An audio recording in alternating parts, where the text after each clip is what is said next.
السلام علیکم ورحمۃ اللہ وبرکاتہ۔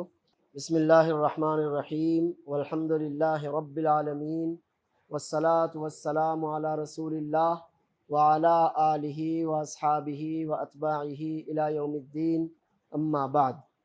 الحمدللہ ہم نے پچھلے ہفتے توحید کے تعلق سے کچھ اہم باتیں جاننے اور سمجھنے کی کوشش کی تھی۔ ہم نے جو باتیں پچھلے ہفتے سیکھی تھیں وہ یہ تھی توحید۔ سب سے پہلا جو پوائنٹ تھا وہ تھا ہمارا توحید کی تعریف، توحید کا ڈیفینیشن، توحید کی تعریف، یہ ہماری پہلی بات تھی۔ اس کے بعد ہم نے توحید کی قسمیں آپ کو اگر یاد ہو تو آپ کو بتائی گئی تھی۔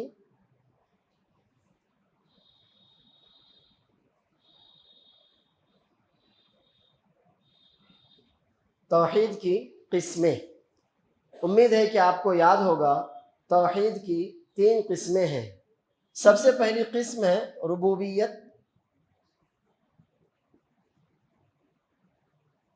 دوسری قسم ہے الوہیت، اور تیسری قسم ہے اسماء اور صفات۔ توحید کے تعلق سے یہ ساری باتیں الحمدللہ پچھلے درس میں ہم نے سیکھی تھیں کہ توحید کا جو ڈکشنری میں لغوی جس کو ہم کہتے ہیں تعریف اگر آپ دیکھیں گے تو پتہ چلے گا کہ توحید کا معنی ہوتا ہے ایک کرنا، ایک بنا دینا، ایک مان لینا، بس۔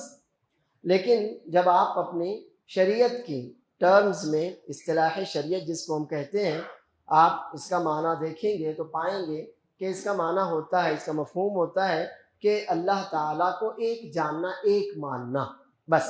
لیکن اگر اور تفصیل میں جائیں گے تو پھر سمجھ میں آئے گا کہ اللہ تعالیٰ اپنی ذات میں اکیلا ہے، آپ اس کو اس کی ذات میں اکیلا مانیے کہ اس کا وہ اس کے والدین نہیں ہیں، بیوی نہیں ہے، اولاد نہیں ہے، وہ اپنی ذات میں اکیلا ہے۔ اللہ تعالیٰ کو اس کی صفات میں اکیلا ماننا، صفات مطلب وہ چیزیں جو کسی چیز سے، کسی شخص سے ریلیٹڈ ہوتی ہیں، جڑی ہوئی ہوتی ہیں۔ جیسے اللہ تعالیٰ سنتا ہے، اللہ تعالیٰ دیکھتا ہے، اللہ تعالیٰ کے ہاتھ ہیں، اللہ تعالیٰ کا قدم ہے، اللہ کی انگلیاں ہیں، اللہ کا چہرہ ہے، اللہ تعالیٰ 7ویں آسمان پر عرش پر اپنی پوری مخلوق سے بلند تر ہے، یہ اس کی صفات ہیں۔ اسی طرح اللہ تعالیٰ ہنستا ہے، اللہ تعالیٰ ناراض ہوتا ہے، اللہ تعالیٰ بات کرتا ہے، یہ ساری اللہ تعالیٰ کی صفات ہیں۔ تو اللہ تعالیٰ کو اس کی صفات میں بھی اکیلا تسلیم کرنا۔ اور پھر اللہ تعالیٰ کے کام ہیں، افعال، کام ہیں۔ بارش برساتا ہے اللہ عز و جل، اس پوری کائنات کو اللہ تعالیٰ نے پیدا کیا، ہم سب کو اللہ عز و جل روزی دیتا ہے، ہم سب کو وہ موت دے گا، یہ سارے اللہ تعالیٰ کے کام ہیں۔ تو اللہ تعالیٰ اپنی ذات میں، اپنی صفات میں، اپنے سب افعال میں، اپنے سارے کاموں میں اکیلا ہے۔ اور پھر جب یہ ساری کی ساری چیزیں اکیلی اس کی ہیں، وہ اپنی ذات میں اکیلا، وہ اپنی صفات میں اکیلا، وہ اپنے کاموں میں اکیلا، تو اب عبادت بھی صرف اسی اکیلے ایک اللہ کی جائے۔ یہ پورا خلاصہ ہے توحید کی تعریف کا۔ تو اگر کوئی بھی آپ سے پوچھے توحید کا ڈیفینیشن کیا ہے، توحید کی تعریف کیا ہے، تو آپ بتائیں گے کہ اللہ تعالیٰ کو اس کی ذات میں، اس کی صفات میں اور اس کے کاموں میں اکیلا مان کر صرف اسی ایک اکیلے کی عبادت کی جائے، یہ توحید کی تعریف ہے۔ اب وہ شخص جو اللہ تعالیٰ کو ایک اکیلا مانتا ہے، صرف اسی کی عبادت کرتا ہے، اس کو موحد کہتے ہیں۔ اللہ عز و جل کو ایک مانا جائے، اس کی ربوبیت میں، اس کی الوہیت میں، اس کی اسماء و صفات میں، صرف اسی اکیلے کی عبادت کی جائے۔ تو جو شخص توحید کے اس ڈیفینیشن کو اپناتا ہے، اختیار کرتا ہے، اسی کے مطابق اپنے عقیدے کو، اپنے عمل کو ڈھالتا ہے، اس کو کیا کہیں گے؟ موحد۔ موحد۔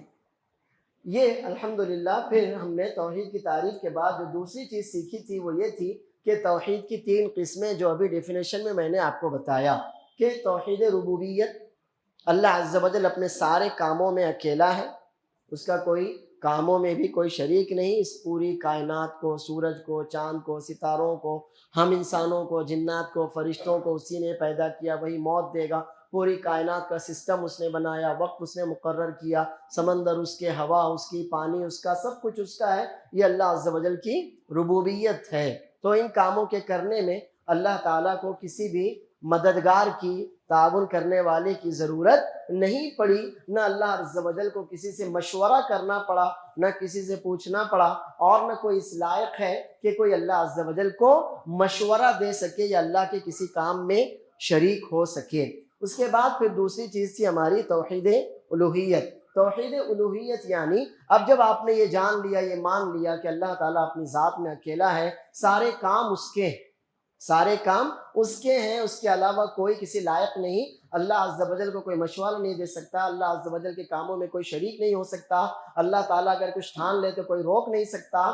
تو اب جب سب اسی کا ہے تو اب کہ عبادت کے لائق بھی صرف وہی ہے، اس کے علاوہ اور کوئی عبادت کے لائق نہیں ہے، لہٰذا اب عبادت بھی کی جائے تو صرف اسی ایک اکیلے کی عبادت کی جائے، اسے اپنے معبود کی حیثیت سے تسلیم کر لیا جائے، اور یہی ہمارا کلمہ ہے، کلمہ توحید لا الہ الا اللہ۔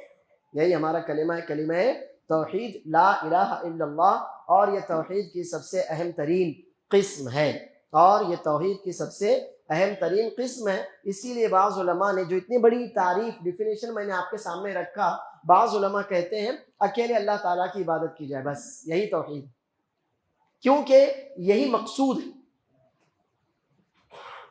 توحید کا مقصد، توحید کی غرض و غایت یہی ہے کہ آپ اکیلے اللہ عز و جل کی عبادت کریں، اس کی عبادت میں کسی کو شریک نہ کریں۔ تو آپ اگر پڑھیں گے کتابیں عربی یا اردو میں جو توحید کے ٹاپک پر لکھی گئی ہیں، تو بعض علماء نے توحید کا جو ڈیفینیشن، توحید کی جو تعریف لکھی ہے وہ اتنی ہے، ایک اکیلے اللہ کی عبادت کی جائے۔ تو اصل وجہ یہ ہے کہ یہی اصل ہے، یہی بنیادی مرکزی نقطہ اور پوائنٹ ہے۔ تو بعض علماء نے صرف اسی پوائنٹ کا اعتبار کیا کیونکہ یہ سب سے اہم مقصود، اور بعض علماء نے پوری تعریف مکمل کر دی، ساری ساری جتنے بھی اس سے ریلیٹڈ چیزیں تھیں سب آپ کے سامنے ذکر کر دیں کہ اللہ تعالیٰ کو اس کی ذات میں، اس کی صفات میں، اس کے افعال میں اکیلا مانا جائے، اور پھر صرف اسی ایک اکیلے کی عبادت کی جائے۔ اس کو توحید الہیت بھی کہتے ہیں، توحید الوہیت، الہیت، عبودیت، عبادت، کئی نام ہیں اس کے۔ توحید الوہیت، توحید الہیت، توحید عبودیت، توحید عبادت، کئی نام اس کے ہیں۔ اس کے بعد پھر جو تیسری قسم ہے وہ ہے اسماء اور صفات۔ اللہ عز و جل کے بہت سے نام ہیں، اللہ تعالیٰ کے جو 99، آپ نے حدیث سنی ہوگی، صحیح بخاری کی روایت ہے کہ اللہ تعالیٰ کے 99 نام ہیں۔ ان للہ 99 اسما 100 الا واحدہ۔ اللہ عز و جل کے 99 نام ہیں، 100 میں ایک کم۔ یہ حدیث آپ نے سنی ہوگی، حدیث بالکل صحیح ہے، لیکن حقیقت یہ ہے کہ اللہ عز و جل کے 99 نام جو ہیں اس نے بتائے ہیں، اس نے اپنی کتاب میں، یا رسول اللہ صلی اللہ علیہ وسلم نے اپنی احادیث میں بتائے ہیں، وہ ہیں، ورنہ اللہ عز و جل کے نام اس سے بہت زیادہ ہیں۔ اللہ تعالیٰ کے نام اس سے اور بہت زیادہ ہیں جو اس نے اپنی مخلوق کو نہیں بتائے، جو اس نے اپنی مخلوق کو نہیں بتائے۔ تو اب اللہ عز و جل کے جو نام ہیں، جتنے بھی نام ہیں، ہم خاص طور پر جن ناموں سے اللہ تعالیٰ کو یاد کرتے ہیں ان میں سب سے اہم ترین نام یہی، سب سے اہم نام یہی ہے، اللہ۔ بقیہ اور بہت سے نام ہیں، ہم اپنی گفتگو میں جن کا ذکر بھی کرتے ہیں یا اپنی دعاؤں میں بھی ان ناموں سے اللہ کو پکارتے ہیں، مثلا الرحمن، الرحیم، الملک، القدوس، السلام، المؤمن، الجبار، القہار، یہ بہت سے اللہ عز و جل کے نام ہیں، لیکن جو سب سے زیادہ اہم ترین نام ہے اللہ عز و جل کا وہ یہی ہے، اللہ۔ اللہ تعالیٰ کا سب سے اہم ترین اور شروعاتی نام ہے۔ اور پھر یہ ہے اللہ عز و جل کی صفات، جن میں سے کچھ باتیں میں نے آپ کے سامنے رکھی کہ اللہ تعالیٰ دیکھتا ہے، اللہ تعالیٰ سنتا ہے، اللہ تعالیٰ بات کرتا ہے، اللہ عز و جل راضی ہوتا ہے، اللہ تعالیٰ ناراض ہوتا ہے، اللہ عز و جل کے ہاتھ ہیں اللہ عز و جل کی، اور جو کچھ بھی صفات قرآن کریم اور احادیث میں آئی ہیں، تو ہم اللہ تعالیٰ کے جو نام ہیں ان ناموں کو اس کے ساتھ خاص کرتے ہیں، اپنی طرف سے ان ناموں میں نہ کوئی تبدیلی کرتے ہیں، نہ اللہ کا اپنی طرف سے کوئی نام رکھتے ہیں۔ ہم اپنی طرف سے اللہ تعالیٰ کا کوئی نام بھی نہیں رکھ سکتے، نہیں، ہم اپنی اولاد کا نام اپنی طرف سے نہیں رکھ سکتے، خالق کائنات کا نام کہاں سے رکھیں گے؟ ہے کہ نہیں؟ بچے کا بھی نام رکھنا ہو تو کبھی بچے کی ماں کی پسند، کبھی بچے کے نانا کی پسند، کبھی بچے کے دادا کی پسند، اتنا سب مسئلہ ہوتا ہے۔ تو آپ سوچیے جب ہم اپنے بچے کا نام بھی صرف اکیلے اپنے پسند سے نہیں رکھ سکتے، تو آپ کو یہ کس نے اختیار دیا کہ آپ خالق کائنات کا نام اپنی پسند سے رکھیں؟ سمجھ میں آئی بات؟ تو یہ ہمارے لیے جائز نہیں ہے۔ اللہ تعالیٰ کو انہی ناموں سے پکارا جائے گا جو نام اس نے خود اپنے کلام پاک میں ذکر کیے ہیں، یا نبی کریم صلی اللہ علیہ وسلم نے اللہ تعالیٰ کے وہ نام بتائے ہیں۔ ہم اپنی طرف سے اللہ عز و جل کا کوئی نام نہیں رکھ سکتے۔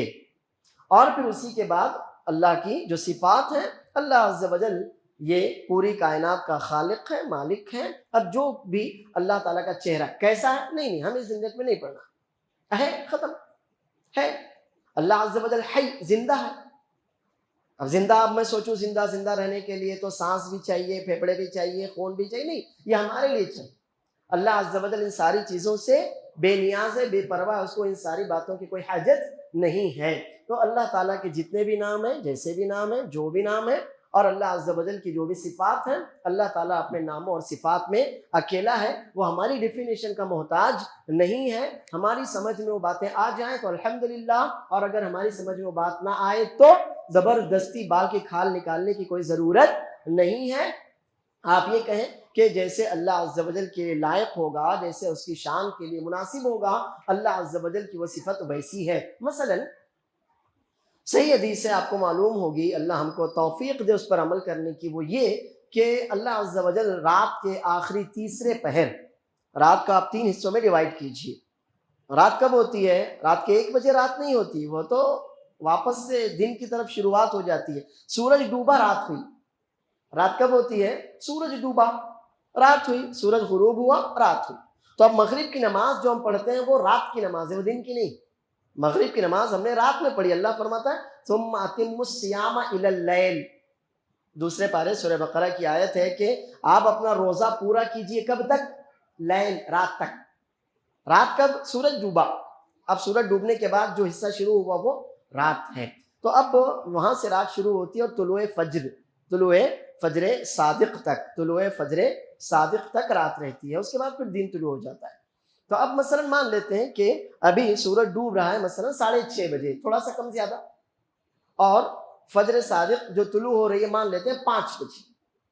تو 6:30 بجے سے لے کر جو 5 بجے کا وقت ہے، آپ اس پورے وقت کو 3 حصوں میں تقسیم کر لیجئے۔ اب جو آخری تیسرا حصہ آئے گا تو حدیث یہ کہتی ہے، رسول اللہ صلی اللہ علیہ وسلم فرماتے ہیں ان ربنا تبارک و تعالی ينزل كل ليلة الى السماء الدنيا حين يبقى ثلث الليل الاخر، بے شک ہمارا رب عز و جل روزانہ رات کو، جب رات کا آخری تیسرا پہر، آخری تیسرا حصہ جب باقی رہ جاتا ہے، اس وقت اللہ تعالیٰ آسمان دنیا پر، یعنی پہلے آسمان پر اترتا۔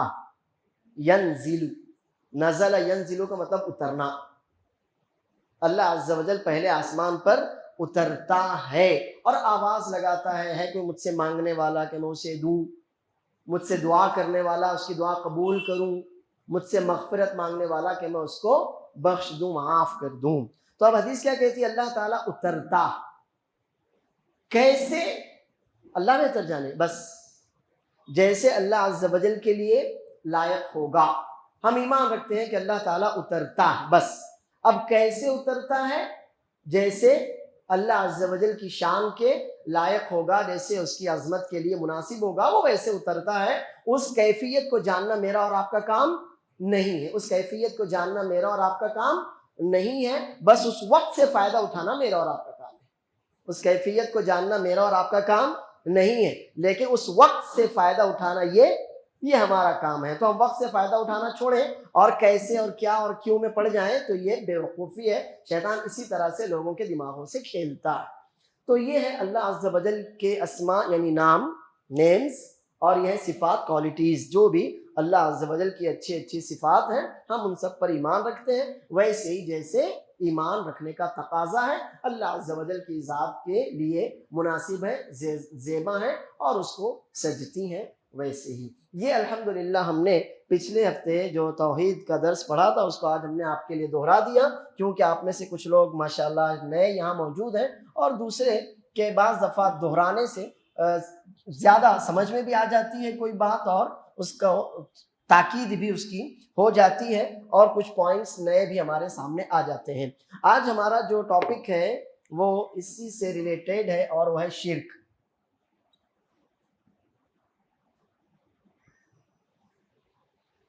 شرک صحیح بخاری کی روایت ہے، حذیفہ بن یمان رضی اللہ عنہما، باپ بیٹے دونوں صحابی، حذیفہ بن یمان رضی اللہ عنہما کہتے ہیں کان الناس یسألون رسول اللہ صلی اللہ علیہ وسلم عن الخیر وکنت اسألہ عن الشر۔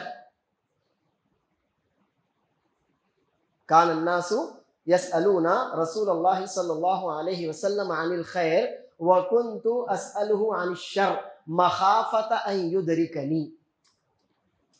میرے جتنے بھی ساتھی ہیں، جتنے بھی صحابہ کرام ہیں، وہ سب رسول اللہ صلی اللہ علیہ وسلم سے خیر کے بارے میں پوچھتے تھے، نیکی کیسے کریں، بھلائی کیا ہے، اچھائی کیا ہے، یہ سارے اس طرح کے سوالات وہ کرتے تھے، کیسے ہم اللہ کی رضا حاصل کریں، کون سا طریقہ اپنائیں، کیسے کسی کی مدد کی جائے۔ تو جو بھی خیر بھلائی اور اچھائی کے تعلق سے جو کچھ باتیں ہوتی ہیں تو میرے سارے ساتھیوں پوچھتے تھے، لیکن میں رسول اللہ صلی اللہ علیہ وسلم سے شر کے بارے میں پوچھتا تھا کہ برائی کیا ہے، فتنہ کیا ہے، غلطی کیا ہے، گناہ کیا ہے۔ کیوں میں ان باتوں کو جاننا چاہتا تھا؟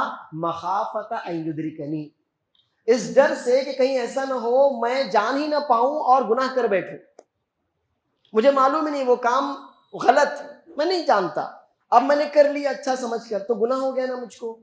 تو میرے سارے ساتھی خیر کے بارے میں، نیکی بھلائی کے بارے میں پوچھتے تھے اور میں برائی، شر، گناہ کے بارے میں پوچھتا تھا، اس لیے کہ کروں نہیں، مخافت ان یدرکنی، کہیں ایسا نہ ہو کہ وہ کام گناہ ہے اور مجھے معلوم ہی نہیں اور میں اس کو کر ڈالوں۔ لہٰذا اسی ڈر سے میں رسول اللہ صلی اللہ علیہ وسلم سے پوچھتا تھا تاکہ مجھے برائیوں کے بارے میں پتہ چل جائے کہ کون سے دروازے برائی کے ہیں، کون سے دروازے برائی کے ہیں، کون سے کام گناہ کے ہیں۔ اسی بات کی جانکاری کے لیے میں رسول اللہ صلی اللہ علیہ وسلم سے شر کے بارے میں پوچھتا تھا۔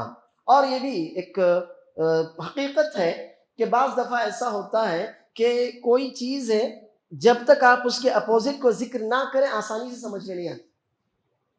بہت سی دفعہ ایسا ہوتا ہے کہ آپ نے ایک چیز کسی کو سمجھانا چاہا، اب اس کے ساتھ اس کے اپوزٹ کو، اس کے مخالف کو، اس کی ضد کو بھی ذکر کریں گے تو انشاءاللہ وہ کام، وہ چیز، وہ بات آسانی کے ساتھ سمجھ میں آ جائے گی۔ اس لیے بھی ہمارے علماء نے توحید کے ساتھ ساتھ اس کا جو اپوزٹ ہے، اس کا جو مخالف ہے، اس کی جو ضد ہے وہ شرک، اس کو بھی اپنی کتابوں میں ذکر کیا ہے۔ ایک تو یہ ہے کہ توحید اچھی طرح آپ کی سمجھ میں آ جائے، اور دوسری یہ ہے کہ آپ شرک کو جان لیجئے، کہیں ایسا نہ ہو کہ انجانے میں آپ شرک کو کیوں جانیے؟ کرنے کے لیے، بچنے کے، کیوں جانیے شرک کو؟ بچنے کے لیے، کہ آپ کوئی کام کر بیٹھے ہیں، بعد میں کوئی کہہ رہے آپ نے غلط کیا تو آپ کہیں گے مجھے معلوم ہی نہیں تھا، تو وہ نوبت نہ آئے، وہ نوبت نہ آئے۔ کیونکہ بعض دفعہ ایسا ہوتا ہے کہ کسی بات سے جہالت، ہم کو معلوم نہیں، ہم کو معلوم نہیں اور ہم کر دیں تو بعض دفعہ اسے معاف کیا جاتا ہے، بعض دفعہ معاف نہیں بھی کیا جاتا۔ آپ کو کوئی کام فرض آپ کو معلوم نہیں تھا، اب ہو سکتا ہے کہ آپ کو معاف کر دیا جائے، لیکن یہ بھی ہو سکتا ہے کہ آپ کو معاف نہ کیا جائے، دونوں طرح کی کنڈیشن ہوتی ہے۔ تو اب کہیں ایسا نہ ہو کہ مجھے تو معلوم ہی نہیں یہ کام شرک ہے اور میں اسے کر لوں اور پھر پتہ چلے کہ یہ تو ایسا گناہ آپ نے کیا کہ جسے اللہ تعالیٰ معاف نہیں کرتا۔ اسی لیے ہمارے علماء نے خاص طور پر جہاں توحید کے تعلق سے پوری تفصیلات ہمارے سامنے رکھی ہیں، وہیں پر شرک کے بارے میں بھی پوری تفصیل سے تمام باتیں ہمارے سامنے کھول کھول کر رکھنے کی کوشش کی ہے۔ اب یہ شرک ہے، یہ لفظ، یہ کلمہ ہماری اردو زبان میں بھی استعمال ہوتا ہے۔ شرک شراکت داری، اشتراک، مشترک، یہ ہم استعمال کرتے ہیں۔ اور میں نے آپ کو بتایا ہے کہ عربی زبان کا کوئی بھی لفظ ہو، کوئی بھی کلمہ ہو، وہ روٹ ورڈز پر عربی زبان چلتی ہے۔ یہ اس کے بنیادی اصل حروف ہیں، شین، را، کاف۔ اب آپ اس سے جتنے بھی حروف بنا دیں ان سب میں پارٹنر والا معنی پایا جائے گا۔ جیسے آپ کہیں یہ میرے شریک کار ہیں، یعنی یہ میرے پارٹنر ہیں، وہ لفظ، وہ کلمہ مشترک ہے، یعنی دو تین معنی کے لیے استعمال کیا جاتا ہے۔ آج کھانے میں کون میرے ساتھ شریک ہوگا، یعنی کون کھانے میں میرا پارٹنر بنے گا۔ تو جو بھی آپ کہیں، شریک کہیں، مشترک کہیں، مشترک کہیں، اشتراک کہیں، جو کچھ بھی کہیں، یہ معنی جو میں نے بتایا پارٹنر والا، حصے دار والا، وہ اس لفظ میں، اس کلمے میں پایا جائے گا۔ یہ شرک کیا؟ تو شرک کا معنی تو کلیئر میں نے بتایا، حصے داری، پارٹنرشپ، حصے داری، پارٹنرشپ۔ لیکن جب آپ اپنی شریعت کی اصطلاح میں، اصطلاح شریعت میں، شرعی اعتبار سے، دینی اعتبار سے اس لفظ کو استعمال کریں گے یا اس لفظ کو جاننا چاہیں گے تو اس کا معنی ہوگا اللہ تعالی، وہ کام جو اللہ کے ساتھ خاص ہے، وہ کام جو اللہ کے ساتھ خاص ہے، صرف اللہ کے لیے ہونے چاہیے، یا وہ حقوق جو اللہ تعالیٰ کے ہیں، آپ وہ حقوق یا تو کسی اور کو دیں یا اللہ کے ساتھ کسی اور کو دیں۔ وہ حقوق جو کس کے ہیں؟ اللہ کے ہیں۔ آپ ان حقوق میں کسی اور کو بھی اللہ کے ساتھ شامل کر دیں، وہ حق جو صرف اللہ کا ہے، آپ کیا کریں اس میں؟ کسی اور کو بھی اللہ کے ساتھ شامل کر دیں، شریک کر دیں، یہی شرک کہلاتا ہے۔ پارٹنرشپ، حصے داری۔ صحیح مسلم کی روایت ہے، اللہ کے رسول صلی اللہ علیہ وسلم فرماتے ہیں، اللہ عز و جل خود فرماتا ہے، حدیث قدسی، کوئی بھی وہ حدیث جس میں رسول اللہ صلی اللہ علیہ وسلم یہ کہیں کہ اللہ تعالی فرماتا ہے، اس کو کہتے ہیں حدیث قدسی۔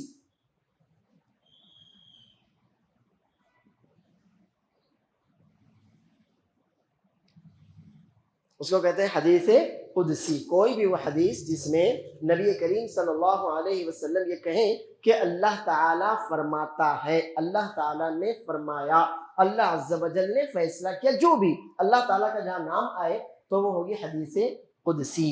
تو صحیح مسلم کی روایت ہے، حدیث قدسی ہے، اللہ کے نبی صلی اللہ علیہ وسلم فرماتے ہیں کہ اللہ عز و جل فرماتا ہے، انا اغنی الشرکاء عن الشرک۔ یہ حدیث جو میں آپ کے سامنے رکھ رہا ہوں دراصل یہ شرک کا ڈیفینیشن بیان کرتی ہے۔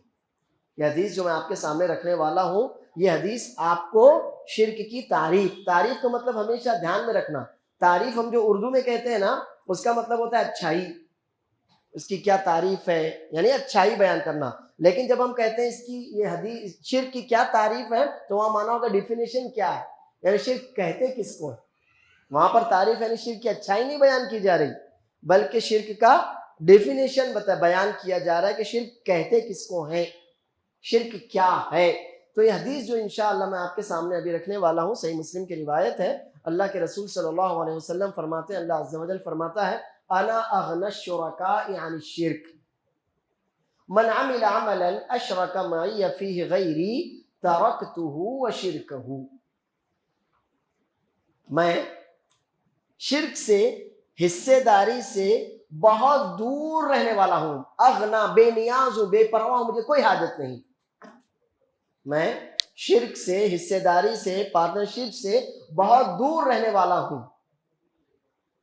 جس نے بھی کوئی کام کیا، من عمل عملا، جس نے کوئی بھی کام کیا، اور اشرک معی فیہ غیری، اور اس کام میں اس نے میرے علاوہ کسی اور کو بھی شریک کر لیا۔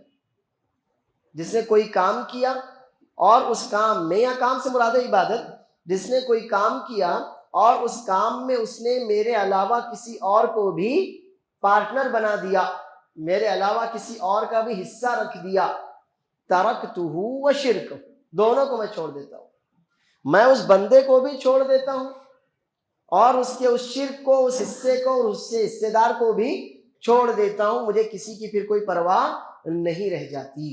تو یہ حدیث ہمیشہ یاد رکھیے، کبھی بھی کوئی آپ سے پوچھے شرک کا ڈیفینیشن کیا ہے، آپ یہ حدیث اس کے سامنے بیان کر دیجئے، انا اغنى الشرکاء عن الشرک، انا اغنى الشرکاء عن الشرک۔ اغنا مطلب بہت دور رہنے والا، بہت بے پرواہ رہنے والا، بے نیاز رہنے والا، کہ جسے کوئی حاجت نہ ہو، کسی بھی طرح کی پرواہ ہی نہ ہو۔ تو میں شرک سے اغنى الشرکاء، وہ پارٹنر جو ہر طرح کے حصے سے بالکل بے پرواہ، میں ایسا ہوں کہ میں کسی کی پارٹنرشپ برداشت نہیں کرتا، ہر طرح کے شرک سے بہت زیادہ بے پرواہ، بے نیاز، دور رہنے والا ہوں۔ من عمل عملا، جس نے کوئی بھی عمل کیا، مراد ہے عبادت، جس نے کوئی بھی عمل کیا، کوئی بھی عبادت کی، لیکن کیا کیا، اشرک معی فیہ غیری، اور اس نے اس کام میں شریک ٹھہرا دیا میرے ساتھ کسی اور کو بھی، غیر کو۔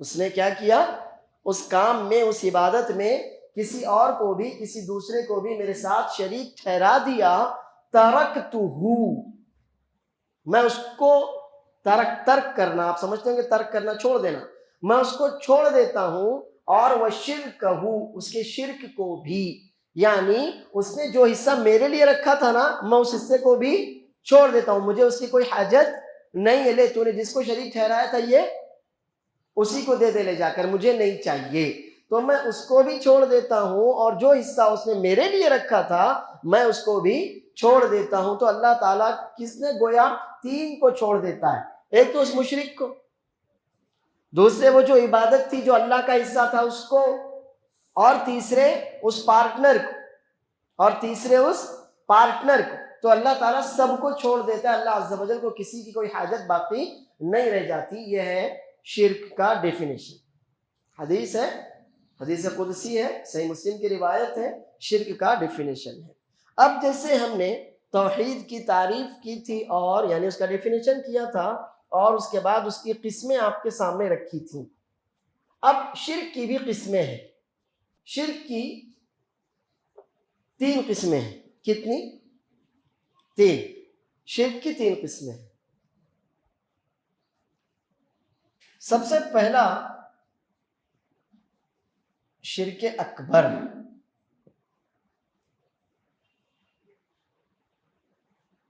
شرک اکبر،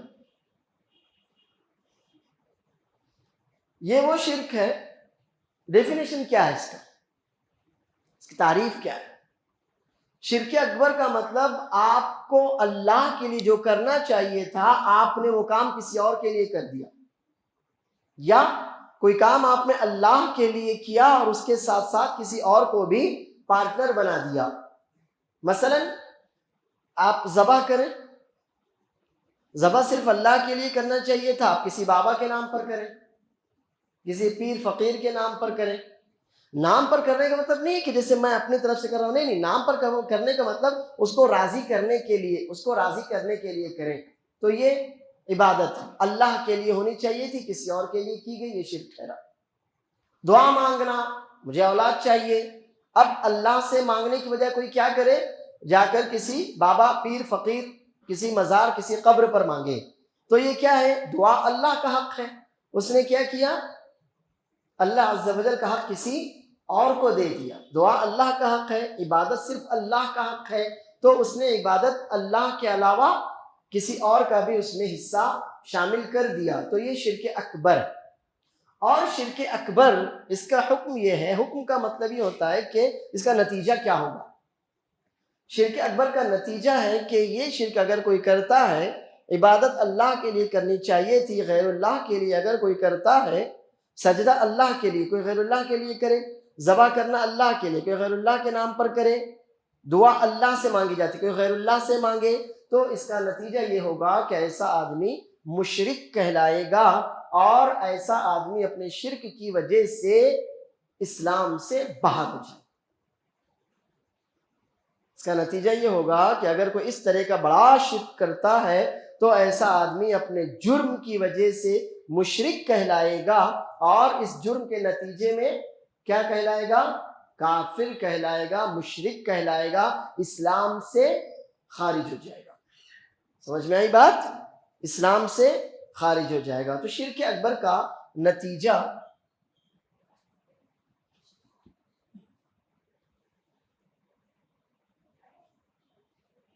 آدمی مشرک کہلائے گا اور اسلام سے خارج ہو جائے گا۔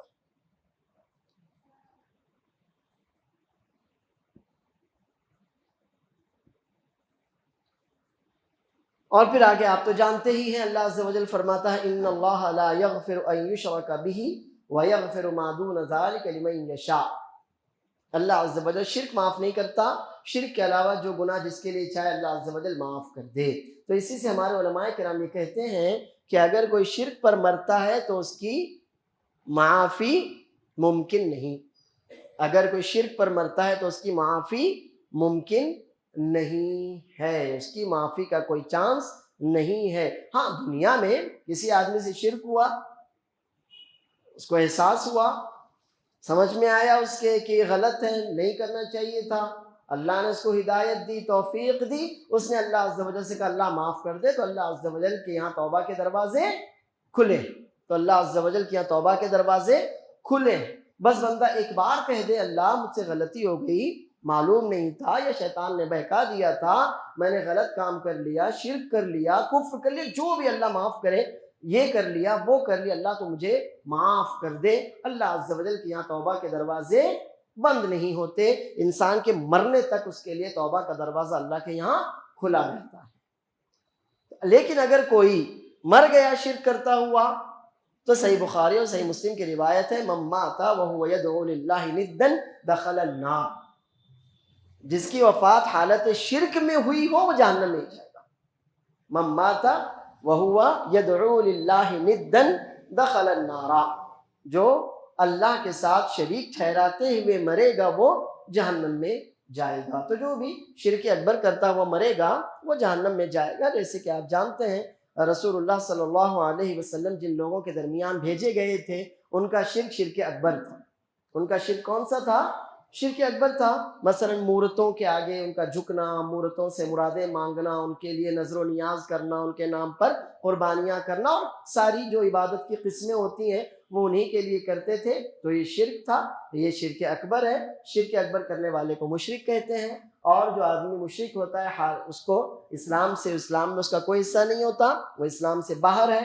اور جو آدمی حالت شرک میں مرے گا، اسی حالت پر اس کی وفات ہوئی، مر گیا، توبہ نہیں کی، تو پھر اس کا ٹھکانہ اللہ محفوظ رکھے، اس کا ٹھکانہ جہنم۔ یہ شرک اکبر۔ شرک کی دوسری قسم ہے، یہ ہماری پہلی قسم تھی، شرک اکبر، یہی اصل بنیادی ہے۔ اور قوم نوح بھی اسی شرک میں مبتلا ہوئی تھی، نوح علیہ السلام کی قوم بھی اسی شرک میں مبتلا ہوئی تھی۔ شرک کی دوسری قسم ہے شرک اصغر۔ اصغر یعنی چھوٹا، شرک اصغر، اصغر یعنی چھوٹا۔ غیر اللہ کے نام پر قسم کھانا، مثلا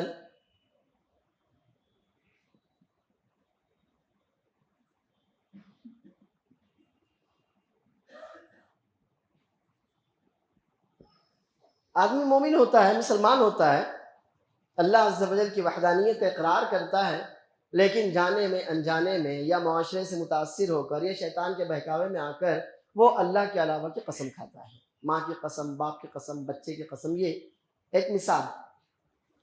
تو حدیث نے اس کو شرک کہا، من حلف بغیر اللہ فقد اشرک، من حلف بغیر اللہ فقد اشرک، جس نے اللہ کے علاوہ کی قسم کھائی تو اس نے شرک کیا۔ کیونکہ قسم کھانے کا معنی یہ ہوتا ہے کہ آپ اس کی اتنی زیادہ تعظیم کرتے ہیں کہ جتنی تعظیم اللہ کے علاوہ کسی اور کی نہیں کرنی چاہیے۔ غیر اللہ کی قسم کھانا شرک کیوں ہے؟ کیونکہ قسم میں تعظیم کا معنی پایا جاتا ہے، قسم میں تعظیم کا معنی، قدرت کا معنی پایا جاتا ہے۔ تو اب وہ جو آدمی اپنی ماں، اپنی بیوی، اپنے بچے یا اپنے باپ یا کسی اور کی بھی، اللہ کے علاوہ کسی کی بھی، نبی کی، پیر کی، فقیر کی، کسی کی بھی قسم کھاتا ہے، تو اس کا مفہوم یہ ہوا کہ وہ اس کی اتنی زیادہ تعظیم کر رہا ہے کہ جتنی تعظیم اللہ کے علاوہ کسی اور کی نہیں کرنی چاہیے تھی۔ تو یہ شرک اصغر، یہ شرک اصغر ہے، کیونکہ اس نے تعظیم کی حد تک تو کیا، لیکن رہا مسئلہ یہ کہ کیا اس نے اللہ کے علاوہ کو سجدہ کیا، کیا اس نے اللہ کے علاوہ سے دعا مانگی، کیا اس نے اللہ کے علاوہ کے نام پر نظر و نیاز کی، کیا اس نے اللہ کے علاوہ کے نام پر قربانی کی، یہ سارے کام اس نے نہیں کیے۔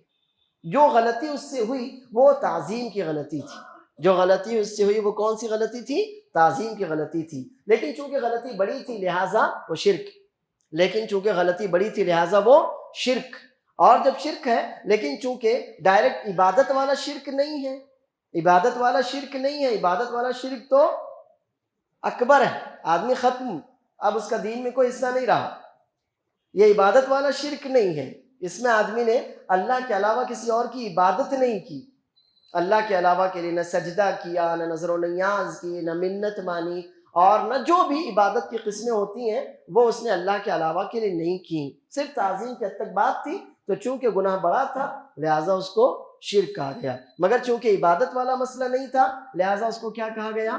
اصغر، لہٰذا اس کو اصغر کہا گیا۔ اب اگر کوئی آدمی شرک اصغر میں اللہ محفوظ رکھے مبتلا ہوتا ہے، اگر کوئی آدمی شرک اصغر میں مبتلا ہوتا ہے تو اس کا حکم کیا ہوگا؟ اکثر علماء کرام رحمہم اللہ یہ کہتے ہیں کہ وہ فاسق کہلائے گا، گناہ گار کہلائے گا، وہ فاسق کہلائے گا، اس نے گناہ کبیرہ کا ارتکاب کیا،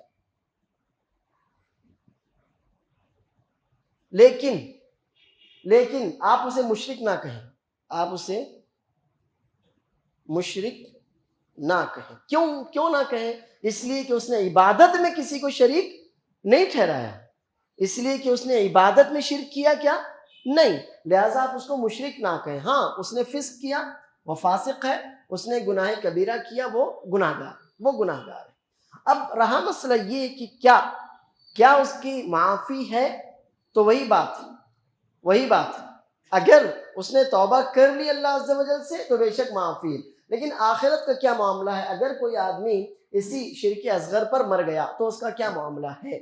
اس سلسلے میں اکثر علماء کرام تو یہ کہتے ہیں کہ چونکہ وہ گناہ کبیرہ ہے، براہ راست شرک نہیں ہے، وہ مشرک نہیں کہلائے گا، لہٰذا اللہ عز و جل گناہ کبیرہ جس کو بھی اللہ معاف کرنا چاہے گا معاف کر دے گا۔ لیکن علامہ ابن تیمیہ رحمہ اللہ کہتے ہیں کہ نہیں، وہ شرک ہے۔ بات سمجھ میں آ رہی ہے؟ بات دھیان دیجیے، بہت زیادہ معاملہ تھوڑا نازک، اللہ محفوظ رکھے شرک سے۔ شرک اصغر تو سمجھ میں آ گیا نا؟ اب اس سلسلے میں ہم کہیں گے کہ وہ فاسق ہے، اس نے گناہ کبیرہ کیا، بڑا گناہ کیا، جو بھی، لیکن ہم اس کو مشرک نہیں کہیں گے، دنیا میں بھی نہیں کہیں گے، مگر آخرت میں کیا معاملہ ہوگا اس کا؟ اب اگر اس نے توبہ کر لی تھی تو کوئی معاملہ ہی نہیں، صاف ہے انشاءاللہ، اللہ تعالیٰ معاف کرنے والا ہے، مگر اس نے توبہ نہیں کی تھی، اسی شرک اصغر پر وہ مر گیا، تو اکثر علماء یہ کہتے ہیں، اکثر علماء رحمہم اللہ یہ کہتے ہیں کہ اس کا حکم گناہ کبیرہ کرنے والے کی طرح ہے۔ اس کا حکم کیا ہے؟ گناہ کبیرہ کرنے والے کی طرح ہے کہ یا تو اللہ تعالیٰ اپنے فضل سے اپنی رحمت سے اس کو معاف کر دے، یا تو اللہ تعالیٰ اپنے فضل سے اپنی رحمت سے اس کو معاف کر دے، اور نہیں تو پھر اللہ عز و جل اس کو سزا دے گا، اور سزا دینے کے بعد انشاءاللہ جنت میں داخل کرے گا۔ یعنی اس کا حکم بہرحال شرک اکبر والے کی طرح نہیں، اس کا حکم شرک اکبر والے کی طرح نہیں ہے، کیونکہ شرک اکبر والا اگر مرتا ہے شرک اکبر پر تو وہ ہمیشہ جہنم میں رہے گا، ہے نا؟ لیکن اگر کوئی شرک اصغر پر مرتا ہے تو وہ گناہ کبیرہ ہے، وہ فاسق ہے۔ اب دو صورتیں، یا تو اس کی نیکیاں اتنی زیادہ رہی ہوں کہ اللہ عز و جل اپنے فضل سے اس کو ویسے ہی معاف کر دے، ممکن ہے، اور نہیں اللہ اگر مناسب سمجھے تو اس کو سزا دے، لیکن یہ سزا ہمیشہ جہنم میں رکھنے والی سزا ہوگی یا نہیں ہوگی؟ نہیں ہوگی، ہمیشہ جہنم میں اس کے رکھنے والی سزا نہیں ہوگی، ایک مدت کے بعد اللہ تعالیٰ اس کو انشاءاللہ جہنم سے نکال کر جنت میں داخل کر دے گا۔ اکثر علماء کرام یہی کہتے ہیں کہ وہ گناہ کبیرہ ہے، ایک مدت کے بعد اللہ عز و جل اس کو انشاءاللہ جنت میں داخل کر دے گا۔ لیکن علامہ ابن تیمیہ شیخ الاسلام رحمہ اللہ یہ کہتے ہیں کہ نہیں، یہ شرک ہے، اور اللہ عز و جل نے جو کہا ان اللہ لا یغفر ان یشرک بہ،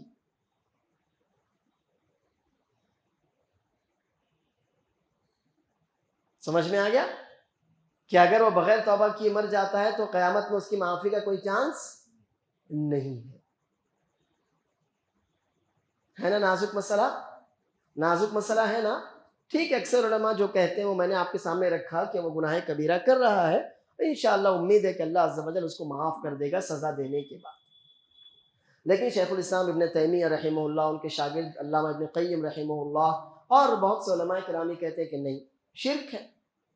شرک ہے نا، چھوٹا ہو یا بڑا، جب وہ شرک ہے تو پھر اس کی معافی کی کوئی امید نہیں رکھی جائے گی سوا یہ کہ دنیا میں اس نے مرنے سے پہلے پہلے توبہ کر لی ہو. یہ ہے شرک اصغر. اب شرک کی ایک تیسری قسم ہے، بعض علماء نے اس کو شرک اصغر میں ہی رکھا، لیکن بعض علماء نے اس کو الگ سے ذکر کیا، تو میں آپ کے سامنے اس کو الگ سے ذکر کرتا ہوں، اور وہ ہے شرک خفی.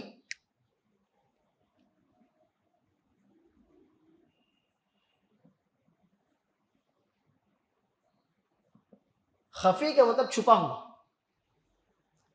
خفی یعنی چھپا ہوا. یہ ہے مثلا ریاکاری. ریاکاری اسی سے انسان کے دل میں جو ایک تمنا ہوتی ہے کہ میں مشہور ہو جاؤں، لوگ مجھے نمازی سمجھیں، لوگ مجھے سخی فیاض سمجھیں، لوگ مجھے نیک سمجھیں، یہ جو تمنا ہے، اگر اس تمنا اس نیت سے کوئی آدمی عمل کرتا ہے تو وہ شرک خفی ہے. خفی یعنی چھپا ہوا. اس نے ظاہر میں کوئی شرک نہیں کیا، کوئی غلط کام نہیں کیا، وہ نماز میں ہم سے پہلے حاضر ہوتا ہے، اللہ کے لیے نماز پڑھتا ہے، وہ روزے ہر مہینے میں مثلا مان لیتے ہیں پیر جمعرات کو رکھتا ہے، 13، 14، 15 کو رکھتا ہے، اس کے علاوہ بھی رکھتا ہے. صدقہ خیرات کی جہاں بات آتی ہے ہماری جیب تنگ ہو جاتی ہے، اس کی جیب کھلی رہتی ہے، کئی نیک کام وہ کرتا ہے، لیکن نماز پڑھتے ہوئے دل میں یہ رہتا ہے کہ لوگ مجھے نمازی سمجھیں. روزے رکھتا ہے تو لوگوں سے بیان کرتا پھرتا میں روزے سے ہوں، مجھے چائے کے لیے نہیں بولنا. یا جب کچھ دینے، پیسے وغیرہ دینے کی بات آتی ہے تو چاہتا ہے کہ لوگ اس کو دیکھیں، چاہتا ہے کہ لوگ اس کو دیکھیں اور دیکھ کر اس کو سخی سمجھیں، فیاض سمجھیں. تو یہ ہے دل کی نیت ہے، اور نیت اللہ عز و جل کے علاوہ کوئی نہیں جانتا. وہ نیک عمل کر رہا ہے، وہ نماز پڑھ رہا ہے، وہ روزے رکھ رہا ہے، وہ زکوٰۃ دے رہا ہے، وہ عمرے کر رہا ہے، وہ حج کر رہا ہے، وہ لوگوں کے ساتھ خیر کا، نیکی کا معاملہ کر رہا ہے، ساری دنیا کے سوشل ورک کر رہا ہے، سب کر رہا ہے، لیکن اس کا مقصد کیا ہے؟ لوگ مجھے دیکھیں، لوگ مجھے اچھا سمجھیں. اچھا، اگر ایسی نیت نہ ہو، نیت نہیں تھی، لیکن جب مجھے لوگوں نے نیکی کرتا ہوا دیکھا تو مجھے نیک سمجھا، تو اس میں میرا قصور ہے کیا؟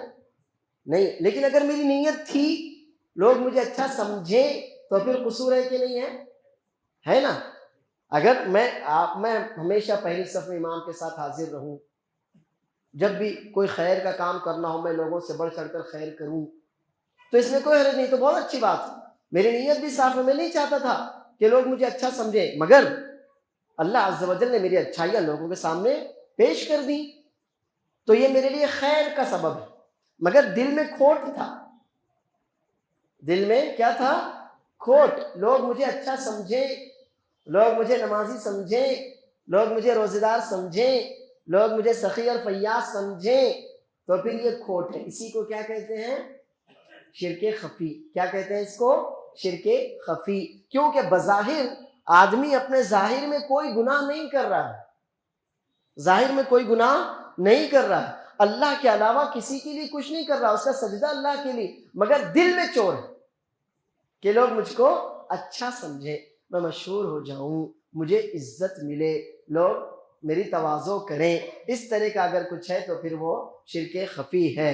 حدیث ہے، اللہ کے رسول صلی اللہ علیہ وسلم فرماتے ہیں ان اخوف ما اخاف علیکم الشرک الاصغر قیل وما هو یا رسول اللہ صلی اللہ علیہ وسلم قال الریا. سب سے خطرناک چیز جس کا مجھے تم پر ڈر ہے، خطرہ ہے، وہ چھوٹا شرک ہے. تو رسول اللہ صلی اللہ علیہ وسلم نے شرک خفی کو کیا قرار دیا؟ چھوٹا شرک. اسی لیے میں نے بتایا کہ بعض علماء نے شرک اکبر اور شرک اصغر ہی کہا، لیکن بعض علماء نے ایک تیسری قسم بھی بتائی اور وہ ہے شرک خفی. تو کیا ہے یہ چھوٹا شرک؟ رسول اللہ صلی اللہ علیہ وسلم نے مثال کے طور پر کون سی مثال دی؟ ریاکاری. ایک دوسری حدیث میں رسول اللہ صلی اللہ علیہ وسلم فرماتے ہیں کہ آدمی نماز پڑھتا ہے، لیکن جب اسے احساس ہوتا ہے کہ کوئی مجھے دیکھ رہا ہے تو اور زیادہ لگن سے خشوع و خضوع سے نماز پڑھنا شروع کر دیتا ہے. تو یہ ریاکاری. آدمی روزہ رکھتا ہے لیکن جب اسے احساس ہوتا ہے کہ لوگ مجھے دیکھ رہے ہیں، لوگوں کو احساس ہو رہا ہے میں روزے سے ہوں، تو اور زیادہ وہ بناوٹ شروع کر دیتا ہے، چاہتا ہے کہ لوگ اس کو روزے دار سمجھیں، روزے دار کی حیثیت سے جانیں، لوگ اس کے روزہ رکھنے سے واقف ہو جائیں، تو پھر یہ شرک اصغر ہے، اس کو ریاکاری کہتے ہیں۔ اور رسول اللہ صلی اللہ علیہ وسلم فرماتے ہیں من راء اللہ بہ ومن سمع سمع اللہ بہ، جو دکھاوا کرتا ہے تو اللہ عز و جل بھی قیامت کے دن اس کو اس کے دکھاوے کا بدلہ دے گا، یعنی اسے ذلیل کرے گا۔ دنیا میں شہرت چاہتا تھا نا وہ عبادت کر کے، تو اللہ عز و جل اس کو ذلیل کرے گا۔ اور جو سمع لوگوں کو سنانا چاہتا ہے، شہرت جو لوگوں کے درمیان مشہور ہونا چاہتا ہے، تو قیامت کے دن اللہ تعالیٰ اسی طرح اس کو لوگوں کے درمیان ذلیل کرے گا۔ مشہور ہونے کا الٹا کیا ہے؟ ذلیل ہونا، رسوا ہونا۔ تو یہ حدیث ہے جو یہ بتاتی ہے کہ شرک خفی بھی شرک ہے، لیکن چونکہ یہ چھپا ہوا ہے، ہم جان نہیں پاتے اس کو، اللہ کے علاوہ کوئی اس سے واقف نہیں ہوتا، اس لیے اس کو شرک خفی کہتے ہیں۔ اس کا حکم کیا ہے؟ اس کا نتیجہ کیا ہے؟ ایسا کرنے والے کو ہم مشرک نہیں کہیں گے، ایسا کرنے والے کو ہم مشرک نہیں کہیں گے۔ ایسا اگر کوئی کرتا ہے تو اس کا وہ عمل، جس عمل میں اس نے یہ کیا، اس نے جس عمل میں اس کی نیت بری رہی، نماز پڑھ رہا تھا، نماز میں ریاکاری آئی کہ لوگ مجھے دیکھیں، صدقہ کر رہا تھا، صدقے میں ریاکاری آئی کہ لوگ میرے بارے میں جانیں، تو جو عمل وہ کر رہا تھا اس کا وہ عمل برباد ہوگا، تباہ ہوگا، ختم ہوگا۔ جس عمل میں ریاکاری آئی وہ عمل برباد ہوگا، باقی کے پورے اعمال برباد نہیں ہوں گے۔ مثلا ایک آدمی نے فجر، ظہر، عصر، مغرب، عشاء، پانچوں وقت کی نمازیں امام کے ساتھ پہلی صف میں پڑھی، عشاء کی نماز میں اس کے دل میں کھوٹ آ گئی، تو اس کی کتنی نمازیں برباد ہوں گی؟ وہی ایک عشاء کی، بقیہ 4 نمازوں سے کوئی لینا دینا نہیں ہے، وہ نمازیں اپنے خیر کے ساتھ انشاءاللہ چلی گئیں، 5ویں نماز جس میں کھوٹ آیا تھا وہ برباد ہو جائے گی۔ تو شرک خفی یعنی ریاکاری اور جتنی بھی کیٹیگری کی چیزیں ہیں وہ اس عمل کو برباد کرتی ہیں جس میں وہ داخل ہو، اس کے علاوہ بقیہ اعمال سے کوئی لینا دینا نہیں ہوتا۔ مثلا ایک آدمی نے ایک دن میں مان لیتے ہیں کہ بہت سے نیک کام کیے، صدقہ بھی دیا، کسی غریب مسکین کی مدد بھی کی، نمازوں میں بھی آگے رہا، روزہ بھی رکھا، کئی طرح کے نیک کام کیے، لیکن ان میں سے اسے صدقہ دیتے وقت اس کے دل میں ریاکاری آ گئی، تو اس کے کتنے اعمال برباد ہوئے؟ وہی صدقہ، بقیہ اعمال اپنی جگہ موجود رہے۔ تو یہ شرک کی تیسری قسم ہے۔ بعض علماء نے اس کو دوسری قسم شرک اصغر میں ہی شمار کیا ہے، کیونکہ ایسا کرنے والا آدمی مشرک نہیں ہوتا، ایسا کرنے والا آدمی مشرک نہیں ہوتا، وہاں اس کا وہ عمل جس میں ریاکاری آئی تھی، ریاکاری کی وجہ سے وہ عمل اس کا برباد ہو جاتا ہے۔ تو یہ شرک کی 3 قسمیں ہیں، جن میں سب سے زیادہ خطرناک قسم ہے شرک اکبر، جو بالاتفاق معاف ہونے والا نہیں ہے۔ اور جو شرک کی دوسری قسم ہے شرک اصغر اور شرک خفی، یا دونوں کا آپ شرک اصغر بھی کہہ لیں، تو جان لیجیے میں نے بتایا اکثر علماء کرام تو یہ کہتے ہیں کہ انشاءاللہ وہ معاف ہو جائے گا، یا تو اللہ تعالیٰ اپنے فضل سے معاف کر دے یا سزا دینے کے بعد معاف کرے، لیکن شیخ الاسلام ابن تیمیہ رحمہ اللہ اور کچھ علماء یہ کہتے ہیں کہ وہ بھی معاف نہیں ہوگا۔ تو بہرحال معاملہ بہت زیادہ خطرناک ہے، تو ضروری ہے کہ ہم شرک کی تمام قسموں کو جانیں تاکہ ہم ان سے محفوظ رہیں، لیکن یہ بھی یقینی ہے کہ ہر قسم کو پورے طور پر جاننا ہر ایک کے لیے ممکن نہیں، پوری تمام قسموں کو مکمل طور پر جاننا ہر ایک کے لیے ممکن نہیں ہے۔ تو ایک دعا چھوٹی سی میں آپ کو سکھاتا ہوں، اسے یاد کر لیجئے، اللہ نے چاہا تو شرک سے ہماری حفاظت ہوگی، اور اگر انجانے میں کچھ ہو جائے تو اللہ تعالیٰ معاف کرے گا۔ اللہم انی اعوذ بک ان اشرک بک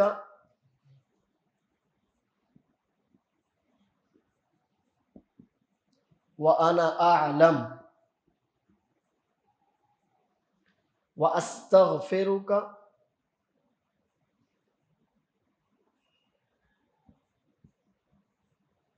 لما لا اعلم۔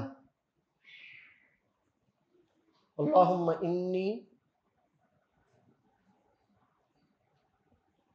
اعوذ بک ان اشرک بک وانا اعلم واستغفرک لما لا اعلم۔ اللہم انی اعوذ بک، اللہ تعالیٰ میں تیری پناہ مانگتا ہوں، ان اشرک بک، کہ میں تیرے ساتھ شرک کروں، وانا اعلم، جانتے بوجھتے ہوئے مجھے معلوم ہے کہ یہ کام شرک ہے پھر بھی میں کروں، تو اس سے اللہ میں تیری پناہ مانگتا ہوں، یعنی مجھے بچا لے، مجھے محفوظ رکھنا۔ وَأَسْتَغْفِرُكَ لِمَا لَا أَعْلَمُ، اور اگر انجانے میں مجھ سے ہو جائے، مجھے معلوم نہیں تھا، ہو گیا مجھ سے، تو پھر میں تجھ سے مغفرت مانگتا ہوں، تو مجھے معاف کر دے گا۔ یہ دعا آپ یاد کر لیجئے، اللہ نے چاہا تو بہت کام آئے گی، اور اللہ عز و جل ہمیں شرک سے محفوظ بھی رکھے گا، اور پھر بھی اللہ نہ کرے کبھی ہو جائے انجانے میں تو اللہ عز و جل معاف بھی کرے گا۔ اللہ تعالیٰ مجھے اور آپ کو کتاب اور سنت کو سمجھ کر ان پر عمل کرنے، اللہ عز و جل کی توحید پر ثابت قدم رہنے، اور ہر طرح کے شرک سے، کفر سے اپنے آپ کو بچائے رکھنے کی توفیق عطا فرمائے، آمین۔ وآخر دعوانا ان الحمد للہ رب العالمین۔ آج کے درس سے ریلیٹڈ کوئی سوال ہے کسی کا، کوئی بات سمجھ میں نہیں آئی ہو؟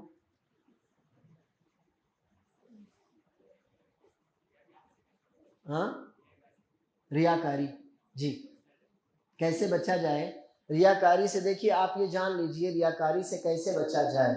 ریاکاری سے بچاؤ کے لیے اللہ عز و جل کے سننے، دیکھنے اور جاننے کا تصور رکھنا، عقیدہ رکھنا بہت زیادہ ضروری ہے۔ اللہ عز و جل سنتا ہے، دیکھتا ہے اور جانتا ہے، ہمارے ہر چھوٹے بڑے کام اور حرکت سے پوری واقفیت رکھتا ہے۔ یہ عقیدہ رکھنا بہت زیادہ ضروری ہے، کیونکہ جب میرے دل میں کوئی کھوٹ آئے گا اور مجھے تصور ہوگا کہ اللہ جان رہا ہے، میرا عمل برباد کر دے گا، تو میں کیا کروں گا؟ اپنے آپ کو ریاکاری سے بچاؤں گا۔ تو یہ تین باتیں بہت ضروری ہیں کہ اللہ تعالیٰ سب دیکھتا ہے، سب سنتا ہے اور سب کچھ جانتا ہے۔